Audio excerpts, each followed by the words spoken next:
देशवासियों, MCD ward number 66 में रहने वाले दिल्ली के नागरिकों और शकल बस्ती विधानसभा के निवासियों और पूरे दिल्ली वासियों, सबको सच सच नमन।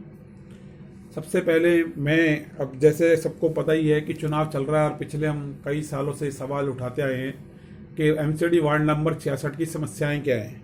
सबसे पहले तो एक निर्भीक और ईमानदार नेता चाहिए जो कि रानीबाग एमसीडी वार्ड नंबर 66 में पिछले 15-20 साल में देखने में नज़र नहीं आया। अलग अलग पार्टियों के यहाँ नेता आए और इसके स्वयं ही इनकी बयानबाजियाँ हैं जो जनता के बीच एमसीडी की छवि को ख़राब कर रही है, दिल्ली सरकार की छवि को ख़राब कर रही है और बहुत तरह के सवाल उठते रहे हैं। ये लोग बंद कमरे में बैठ के इंटरव्यू देते हैं और जब इनको बुलाओ पब्लिकली तो ये ईमानदार लोगों को सामना करने से बचते हैं, क्योंकि इनमें से बहुत सारे लोग बेईमान हैं। इसको कहने में मुझे कोई शर्म नहीं है, चाहे न्यायालय में आए चाहे कोर्ट में आए, मैं इस बात साबित कर दूंगा। क्योंकि इन लोगों का कंट्रोल, इनको रिमोट कंट्रोल से कौन चला रहा है ये बात सब जानता है पूरा रानीबाग। सभी सरकारी एजेंसियां, सरकारी एजेंट जानती हैं। आज लोग ट्रांसफर पोस्टिंग के लिए सरकारी एजेंसी और सरकारी एजेंट इन लोगों के पास बैठते हैं। सरकारी एजेंसी के अपने सीनियर अधिकारियों का उनको कोई वो नहीं है, इन लोगों के पास बैठते हैं। सबसे बड़ी समस्या क्या है रानीबाग के अंदर, कि रानीबाग के अंदर जितनी सरकारी एजेंसी और सरकारी एजेंट है उनका बिल्कुल फेलियर हो चुका है इन नेताओं के भ्रष्टाचार की वजह से।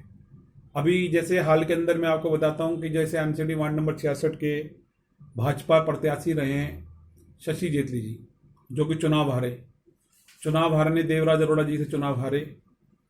कारण मुख्य क्या थे उनके, सभी लोग जानते हैं। उनका पूरा फेलियर रहा। शुरुआत में लोग बताते हैं यहाँ के कि ये इनका टिम्बर का बिजनेस था।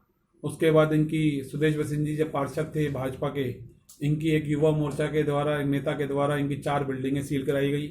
सुदेश बसिन के कार्यकाल में मेरी स्वयं मकान की बिल्डिंग सील कराई गई और बहुत सारे मकान सील हुए उस टाइम पे, और जो आज तक सवालों के घेरे में। और वो सारे मकान, मेरा मकान छोड़ के मुझे तो और कोई मकान नज़र नहीं आता, क्योंकि मैं कानून का पालन करने वाला हूँ।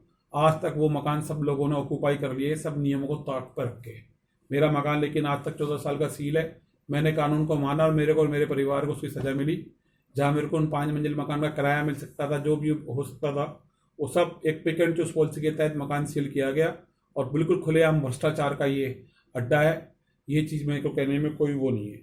दूसरा कि अभी हाल ही के अंदर सत्येंद्र जैन जी ने, रविंद्र गोगिया मेट्रो स्टेट ने और कई अन्य आम आदमी पार्टी के नेताओं ने पूरी तरीके से आवाज़ उठाई, मीडिया के ऊपर आके स्थानीय न्यूज़ चैनलों पे बोला कि एमसीडी की वार्ड नंबर 66 में शकल बस्ती विधानसभा में और दिल्ली के कई अन्य आम आदमी पार्टियों के नेताओं ने ये बात उठाई कि एमसीडी में घोटाला है, पर बिल्डिंग के भ्रष्टाचार लिया जा रहा है, लाखों रुपए लेंटर के लिए जा रहे हैं, 10 लाख लिए जा रहे हैं, 20 लाख लिए जा रहे हैं।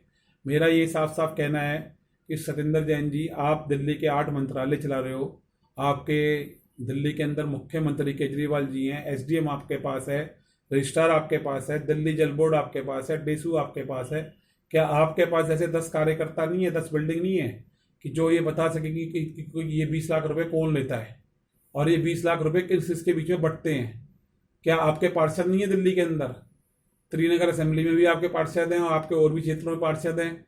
आपके पास आपके जो कार्यकर्ता हैं वो जो है राज्यसभा में भी हैं।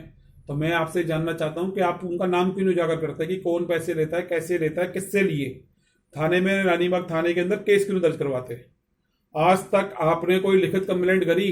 सिर्फ जनता को मूर्ख बनाने के लिए, जनता का एक जिनके मकान बन रहे हैं, जिनके मकान सील हो रहे हैं, जो आदमी पीड़ित हैं, रजिस्ट्रार को लाखों रुपए रिश्वत देनी पड़ती है, एनडीपीएल के अधिकारियों को रिश्वत देनी पड़ती है, मजबूरी है। रिश्वत क्या है, वो प्रोटेक्शन मनी ले रहे हैं। बिजली का पहले पुराने मीटर उतारे जाते हैं, फिर टेम्परेरी कंस्ट्रक्शन का मीटर लगता है कुछ मकानों पे, रेनोवेशन पे वो भी नहीं लगाते। भ्रष्टाचार डेसू की तरह हो चुका है और पूरी तरह से निकम्मी हो चुकी है एनडीपीएल। और 1 मीटर लगाओ, एक खसरा के अंदर जैसे रानीबाग बसा हुआ, असली समस्याएं हैं। सब बिल्डर जानते हैं, बिल्डर लॉबी के आदमी जितने पार्षद हैं यहाँ पे, देवराज अरोड़ा जी उनका भी पार्षद समझौता है, शशि जेटली, सुदेश बसीन, जितने भी यहाँ पे पार्षद हैं उन सबका कहीं ना कहीं नाता, और जितने कैंडिडेट हैं सब रियल एस्टेट के और कंस्ट्रक्शन कारोबार से, प्रॉपर्टी डीलर के कारोबार से जुड़े हुए हैं। कोई इस बात को नकार नहीं सकता। खसरों के अंदर ये बसा हुआ है ऋषिनगर, रानीबाग, और उसके आड़ के अंदर उगाही चलती है जो दिल्ली रजिस्ट्रार कार्यालय में रहता है, चाहे वो कमलकांत शर्मा जी हो, चाहे वो रविंद्र गोगिया जी हो, देवराज अरोड़ा जी हो, सुदेश भसीन जी हो, शशि जेटली जी हो, वंदना जेटली जी हो, सिम्मी गुलाटी हो, चरणजीत गुलाटी हो, कोई भी नेता हो, किसी भी पार्टी का नेता हो, कांग्रेस का नेता हो, मदन खुराना जी हो, सब लोग जानते हैं कि यहाँ पे किस किस तरह के भ्रष्टाचार चल रहे हैं और जनता परेशान है। इन खसरों को आज तक क्यों नहीं क्लियर करा जाता और क्यों नहीं लोगों को, जनता को यहाँ पे जो 40-40-50-50 साल से रह रहे हैं, इनसे ये उगाही चल रही है, इसको रोका जाता। थाने में कंप्लेंट क्यों नहीं देते, डीसी पे कंप्लेंट क्यों नहीं देते, पुलिस मुख्यालय में कंप्लेंट, न्यायालय में क्यों नहीं आते? इनके सबके पास वकील है, सबके पास करोड़ों अरबों रुपए की संपत्ति है। विकास इन लोगों का हो रहा है, नेताओं का, जनता वहीं की वहीं है। तो मेरा ये सवाल सीधा सीधा इनके ऊपर आरोप है कि आप लोग थाने के अंदर क्यों नहीं जाते? आप मीडिया के अंदर बंद कमरे में बैठ के बयान दे देते हो, आप सीधा आके क्यों नहीं थाने के अंदर कंप्लेंट दर्ज कराते भ्रष्टाचार के खिलाफ? फिर आगे सुनिए आप लोग, इसके बाद सुनो, शशि जेटली जो कि भाजपा के कार्यकर्ता और पार्षद चुनाव लड़के हारे हुए हैं और उनकी धर्मपत्नी जी यहाँ पे पार्षद है और हॉर्टिकल्चर डिपार्टमेंट की चेयरमैन है, प्रतिष्ठित पद के ऊपर है, प्रतिष्ठित पार्टी से संबंध रखती हैं। क्या उन्होंने कभी इसकी शिकायत करी? उन्होंने क्या बोला है कि एक न्यूज चैनल पे खड़े होके स्थानीय पे कि जी सतिंदर जैन जी ने भ्रष्टाचार के आरोप के अंदर अभी हाल ही के अंदर इन्होंने जो है, इनका इशारा जिसकी तरफ है सब लोग जानते हैं, इन्होंने एक लैंड माफिया समझौता किया। अरे भाई, लैंड माफिया कौन है? लैंड माफिया किसको बोलते हैं? यूपी में योगी राज जी लैंड माफिया, जिन्होंने इनके खिलाफ एक बड़ा अभियान चलाया हुआ है, बुलडोजर चला रहे हैं। भाई तुम लोग यहाँ पे पार्षद हो, आपकी धर्मपत्नी पार्षद है यहाँ पे, आपने क्यों नहीं लिखित शिकायत आज तक थाने में दी कि रानीबाग में लैंड माफिया कौन है? इसका मतलब आपकी मिली भगत है। आपने ये बात बोली तो बात छुपा क्यों रहे हो? बात छुपा रहे हो तो फिर आप किसी जनप्रतिनिधि के अधिकारी नहीं हो। और मोदी जी और योगी जी की सरकार, अमित शाह जी की सरकार इतनी कमजोर नहीं है कि उनका कार्यकर्ता खुल के ये बात ना बोल सके कि ये लैंड माफिया कौन है और इनके खिलाफ कार्रवाई क्यों नहीं करवाते। लिखित शिकायत करने की अगर हिम्मत नहीं है तो क्यों वोट मांगते हो? क्यों कुर्ता पजामा पहन के आगे यहाँ तमाशा करते हो? आओ और जनता के सामने बताओ, जब तुमने जनता के बीच में मीडिया में आके बोला कि कौन लैंड माफिया, उसके खिलाफ केस दर्ज कराओ और साबित करो कि उन्होंने कितनी जमीनें पिछले 30 साल के अंदर रानीबाग में कब्जा करी है। इसके बाद आगे चलते हैं। इसके बाद इन्होंने अगली बात ये रखी कि अभी और भी इनकी पार्टी के नेता जुड़े, इन्होंने ये बात बोला कि 1/4/21 को जब रानीबाग सब्जी मंडी में ऋषिनगर के अंदर आग लग गई तो बहुत कूद कूद के आए शशि जेटली जी, और बड़ा ही मैंने भी देखा उनको, बहुत सारे मीडिया के चैनल्स ने उनको रिकॉर्ड किया, उनके साथ उनके कहने पे उनके मेयर साहब आए, उन्होंने उनके मेयर साहब को भी बात कही, जिला अध्यक्ष भी आए, सबने बोला कि यह आग साजिश के तहत लगी है। लेकिन रानीबाग थाना के अधिकारी कहते हैं कि ये एक हादसा है। आज तक 549 के ऋषिनगर वाले अरोड़ा ने वहां बिल्डिंग मटेरियल का कब्जा कर रखा है, उसके अंदर इनफ्लेमेबल मटेरियल था। आज तक ये बात नहीं बताई गई कि कुछ दिन पहले वहां पे एनडीपीएल ने मीटर काटा था और तारे खुली छोड़ दी, जिसकी वजह से स्पार्किंग हुई और वो नीचे जगह गिरी। और ये आज साजिश किसकी थी? जो उन्होंने खुले शब्दों के अंदर जेटली जी ने बोला, एक जनप्रतिनिधि होने के नाते, एक मजबूत पार्टी के की एक पार्टी इतनी, मैं कहता हूँ योगी जी मोदी जी ने ऐसे काम किए हैं यशस्वी ऊर्जा की आज पूरे विश्व में इनके कामों की चर्चा है। इनकी जो 56 इंची छाती का स्लोगन जुड़ा हुआ, मैं पूरा सहमत हूँ, बहुत बोल्ड छवि है। उनका कार्यकर्ता इतना कमजोर है कि जनप्रतिनिधि ये बात नहीं बता सका आज तक कि साजिश का बाद का तमाशा करके बंद कमरे में क्या डील हो गई, कैसे हो गई, क्या हुआ, क्यों छुपा रहे हैं जनता से बात? क्यों नहीं बता रहे कि साजिश किसने करी और किसने आग लगवाई? गैस के सिलेंडर जल रहे थे, रेफ्रिजरेटर के वो फट रहे थे, कंप्रेसर, क्यों नहीं जनता को आगे बताते कि किसने आग लगाई? हजारों लाखों लोगों की जान किसने खतरे में डाली? पेड़ों में आग लगी, पूरे पेड़ों के अंदर पूरी कॉलोनी जलने को आ गई थी ऋषिनगर की, और बिजली की तारों में आग लगने को आ गई थी। क्यों नहीं आगे बताते कि ये साजिश किसने रची थी? क्यों छुपा रहे हैं उसका नाम? मेयर साहब को उन्होंने बता दिया। मेयर साहब ने अगले दिन प्रेस घोषणा में आगे ये बात बोली, जिला अध्यक्ष साहब ने बोली इनके भाजपा के, क्यों छुपा रहे हैं उसका नाम? क्यों बचा रहे हैं? इसके पीछे क्या है? आपको ब्लैकमेल किया जा रहा है किसी आदमी के द्वारा, या आपको किस लिए आप उसका नाम क्यों नहीं ले रहे जब आप साजिश का नाम बता रहे हो? और पुलिस का भी मेरे को रानीबाग का रोल समझ में नहीं आ रहा कि पुलिस के एसएचओ के सामने और अन्य पुलिस अफसर के सामने बंदा चीख चीख के, एक जनप्रतिनिधि हजारों आदमियों का और इलेक्टेड प्रतिनिधि, उनकी धर्मपत्नी जी ने भी ये बात बोली, वो खुद के कह रहे हैं कि ये आग साजिश है, पुलिस एक एफआईआर दर्ज करने तक को भी तैयार नहीं है।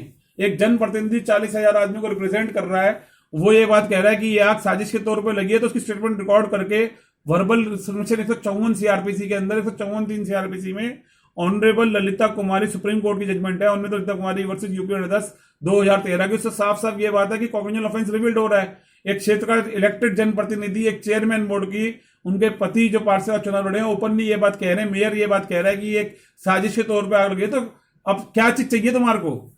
एफआईआर दर्ज करो, एफआईआर का मतलब है कि सबूत इकट्ठे करें, और सबूत नहीं इकट्ठे हुए आज तक। किसी सब्जी वाले को आज तक कोई कंपनसेशन नहीं मिला। इवन रानीबाग थाना में 14 तो 76 एफआईआर कटी हैं 2021 के साल के अंदर, और उसमें बहुत सारी एफआईआर, ज्यादातर 80% से ज्यादा एफआईआर 188 और 283 की है। मैं ये पूछना चाहता हूं कि क्यों नहीं आज तक कार्रवाई, और सब्जी वालों के लगातार चालान काटे जा रहे हैं। 10/9/21 को यहाँ पे एक बिहार से आया हुआ व्यक्ति सब्जी की रेडी लगा रहा है 30 साल से, उसकी रेडी का सामान उठाया जा रहा है, उनसे फ्रूट के टोकरों की डिमांड करी जा रही है। मेट्रो स्टोर गोगोई जी को जाके बताया गया, जेके खट्टर जी को बताया गया, शशि जेटली जी को बताया गया, तमाम नेताओं को बताया गया, कांग्रेस के नेताओं को बताया गया, कमलकांत शर्मा जी को बताया गया। आज तक पता नहीं चला कि उसके खिलाफ क्या कार्रवाई हुई है, उस भ्रष्टाचार के खिलाफ किसकी पीछे शय थी। दिल्ली जल बोर्ड के अधिकारी पैसे खा रहे हैं, एनडीपीएल के पैसे खा रहे हैं, रजिस्ट्रार का भी पैसे खा रहा है। तो सबसे बड़ी समस्या है रानीबाग क्षेत्र के निवासियों की भ्रष्टाचार। कहीं पे ऐसे बोर्ड नहीं लगे हुए कि अगर कोई तुमसे रिश्वत मांगे तो क्षेत्र के पार्षद को, क्षेत्र के विधायक को, क्षेत्र के राज्यसभा मेंबर को, लोकसभा मेंबर को उसका नाम लिखित चिन्हित होना चाहिए हर चौक के ऊपर, ताकि वो अपना जनप्रतिनिधि जो वोट देके चुनता है इन 4 आदमियों को, वो उनको ये बता सके कि भाई ये आदमी मेरे से पैसे मांग रहा है, और उसकी फिर वो थाने में कंप्लेंट करें और लिखित जांच करके जांच शुरू हो सके। ऐसा कोई भी नहीं, क्यों नहीं करता जनप्रतिनिधि। इससे कहीं ना कहीं भ्रष्टाचार के अंदर लिप्त होने की बू आती है। तीसरी समस्या यहाँ पे क्या है कि बेरोजगारी। अब दिल्ली सरकार पे और कांग्रेस पे सवाल उठता है कि इतने सारे यहाँ पे हजारों बच्चे, लाखों बच्चे वो एग्जाम देते हैं हर साल 12वीं के, अलग अलग कॉम्पिटेटिव एग्जाम जाने के लिए। कुछ बच्चे इंजीनियर बन रहे हैं, कोई डॉक्टर बन रहे हैं। आप ये देखो हालात, कोई इंजीनियर दिल्ली के अंदर नौकरी पर नहीं लगता। 99% बच्चा आज दिल्ली के बाहर जा रहा है, जिसमें से 70% बच्चा गुड़गांव और नोएडा में नौकरी कर, जिसका जिम्मेवार कांग्रेस ने और आम आदमी पार्टी सरकार ने इन 14 लाख बच्चों के लिए कुछ किया ही नहीं। क्वालिटी एजुकेशन के लिए कुछ नहीं किया। सरकारी स्कूल से बच्चे निकल नहीं पा रहे, वहां की शिक्षा का स्तर आप समझ सकते हैं।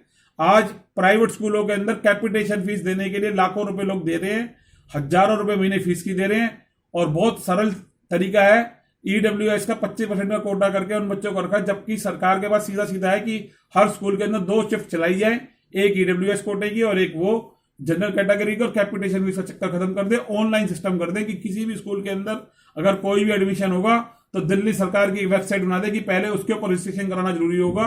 किसी भी सरकारी नौकरी के लिए, प्राइवेट कंपनी में, एमएनसी के लिए कोई भी नौकरी होगी तो पहले दिल्ली सरकार, स्टेट गवर्नमेंट के पास एक रजिस्ट्रेशन पोर्टल होना चाहिए कि बच्चे का एडमिशन के लिए और उसकी नौकरी के लिए वहां पर रजिस्टर्ड हो, और उसके बाद जहां से उठाए, ताकि आंकड़े जनता के सामने आ सके कि भ्रष्टाचार हो रहा है नहीं हो रहा, और किसका एडमिशन हो रहा है और किसका नहीं हो रहा, और सरकार के नियमों के तहत हो रहा है या नहीं हो रहा।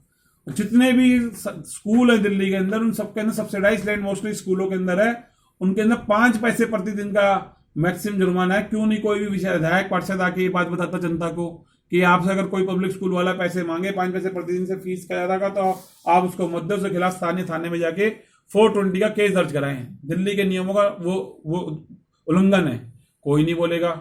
आप ये देखो कि जितने यहाँ पे सब्जी वाले, रेडी वाले, अंडे की रेडी वाले, मोमोज की रेडी वाले, छोले भटूरे, छोले कुलचे की रेडी, छोटे ढाबे, रेस्टोरेंट, बैंक्वेट हॉल, 90% इंडस्ट्री किराए के ऊपर चल रही है।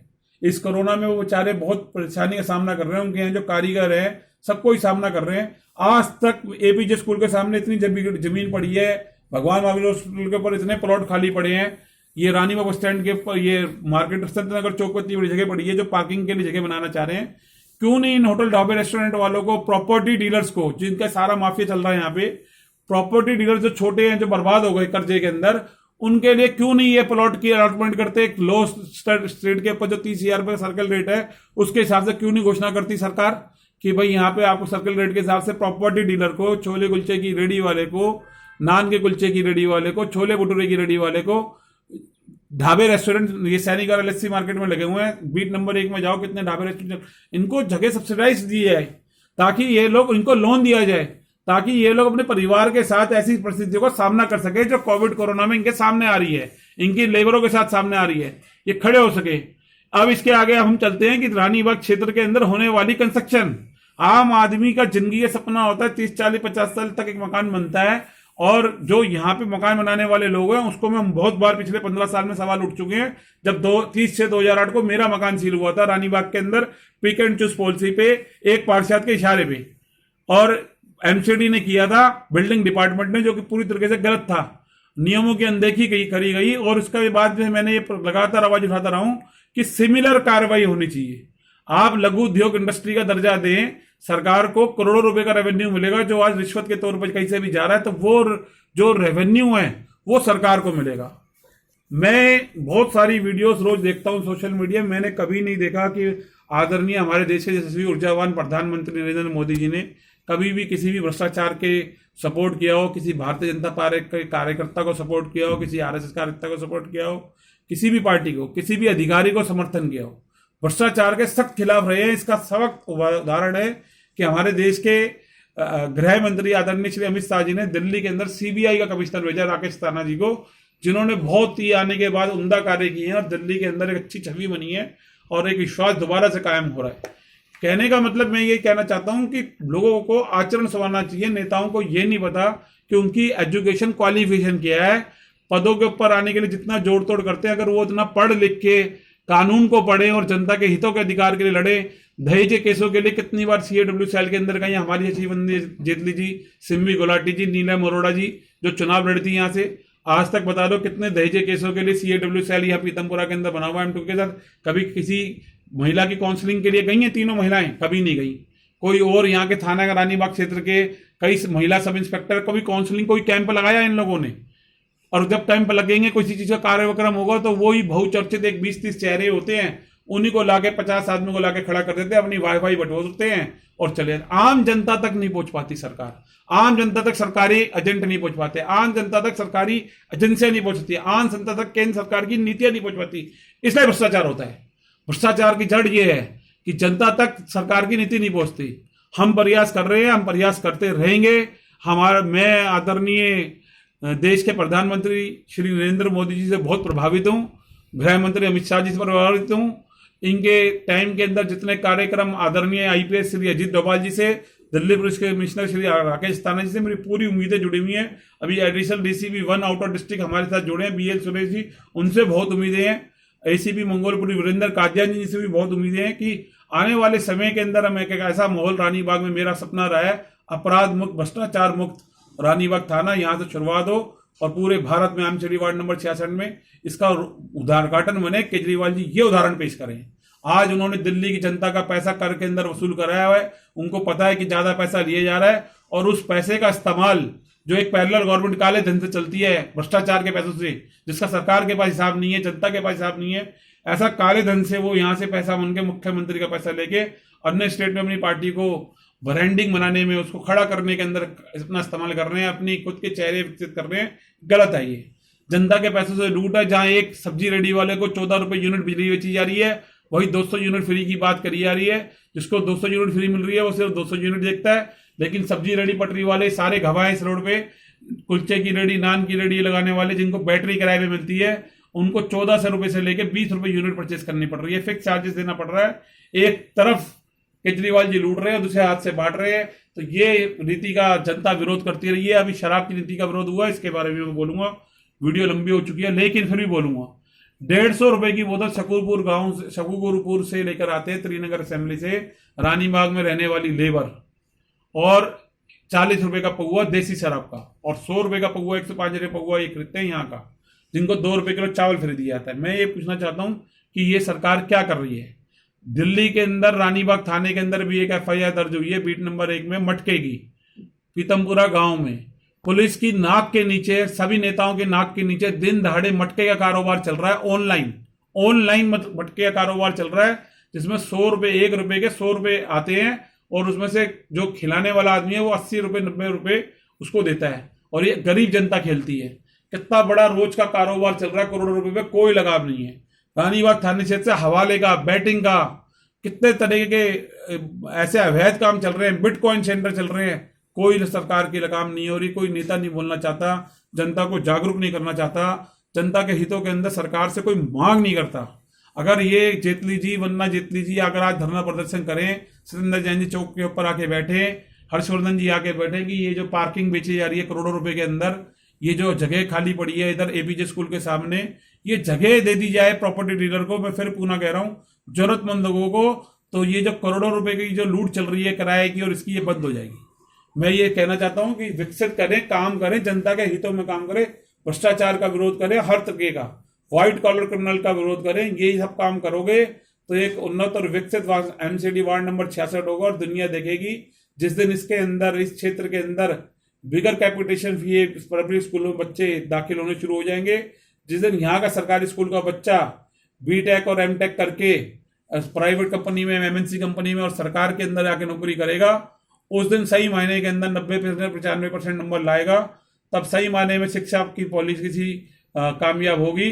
फ्री एजुकेशन, फ्री जस्टिस, इंसाफ की न्यायिक प्रक्रिया फ्री होनी चाहिए पूरी तरह से हर वर्ग के लिए। ये एक अधिकार है हमारा, संवैधानिक अधिकार। 1947 के अंदर जब ये 15 अगस्त देश में आजाद हुआ था, आजाद भारत में जिन्हें फ्री शिक्षा, फ्री मेडिकल सुरक्षा, फ्री न्यायिक प्रक्रिया, फ्री आवास, ये फ्री आवास भी सब इस चीज इसलिए कह रहा हूं कि इन सबके ऊपर क्षेत्र देश का हमारा अधिकार है। नेताओं को ये देना चाहिए जब तक यहाँ करोड़ों रुपए के घोटाले हो रहे हैं। जो घोटाला होता है उसका पैसा उठाए और इस परियोजना में लगा दे, तो आप ये देखो कि एक बहुत अच्छा समय आएगा। ई रिक्शा, इतने हैवी ब्याज लिए जा रहे हैं, क्यों नहीं बैंक से इनको ब्याज दिए जाते ई रिक्शा वालों को, जो बेचारे 300-400 रुपए रोज के अंदर, 300 रुपए के अंदर किराए पे रिक्शा लेते हैं। इतने रुपए के अंदर तो इनको क्या कहते हैं, मतलब 100, 150, 200 रुपए के अंदर इनको बैंक से लोन लेने के बाद ई रिक्शा मिल जाए। लेकिन आज तक किसी नेता ने कभी चौक पे खड़े होकर इन ई रिक्शा वालों की ना तो काउंसलिंग करी, ना इनकी समस्या सुनी। जब मैं पिछले 15 दिन से कंबल बांट रहा था कुछ समाज सेवियों के साथ, मैंने देखा कि आगे प्लास्टिक का तरपाल लगा के ठट ठुराते हुए ये लोग अपना पेट और अपने बच्चों की प्यास भरने के लिए, उनके सपने और उनकी जरूरतें पूरे करने के ई रिक्शा वाले रात को फ्री अपने ई रिक्शा चला रहे हैं, दिन में चला रहे हैं, ठंड के अंदर बर्फीली। ये सब चीजें देखने की बात है, क्योंकि नेता घर पे बैठे हुए एयर कंडीशन चला के गर्म हीटरों के साथ गर्म कपड़ों में महंगे 10-10 हजार के कपड़े पहन रहे हैं यहाँ पे। उनको कैसे समझ में आएंगी ये बातें? और आने वाले चुनावों में यही सोच रहे हैं कि वो मीडिया के अंदर और इसके अंदर लाखों करोड़ों रुपए चुनाव में खर्च करेंगे टिकट लेने में और जनता को बेवकूफ बनाने में, और फिर जीत के आएंगे, फिर करोड़ों कमाएंगे। तो ये सिस्टम रुकना चाहिए साथियों। और बहुत सारी बातें रानीबाग क्षेत्र की समस्या है मैं बताऊंगा। पानी, सिक्योरिटी की, पीडब्ल्यूडी के कैमरे लगे हुए 2556 ऑन रिकॉर्ड, लेकिन आज तक कई कैमरे सभी रानीबाग के एंट्री और एग्जिट पॉइंट पर लगने चाहिए, सभी चौक पर लगने चाहिए, ताकि चोर कहां से निकलेगा और कहां से घुसेगा ये सारी चीजें आ जाएगी। और ये सब कम 500 से कम सीमित कैमरों में हो जाएगा। लेकिन इस शिक्षा नीति के ऊपर कभी भी दिल्ली पुलिस के साथ बैठ के पार्षद, विधायक या उनके कार्यकर्ताओं ने कोई मीटिंग नहीं करी, और ये मीटिंग का कोई लाइव टेलीकास्ट नहीं किया। किस चैनलों पे 10-15 चैनल यहाँ पे लोकल चलते हैं, अखबार चलते हैं, जिससे कि ये बात जनता के सामने जा सके।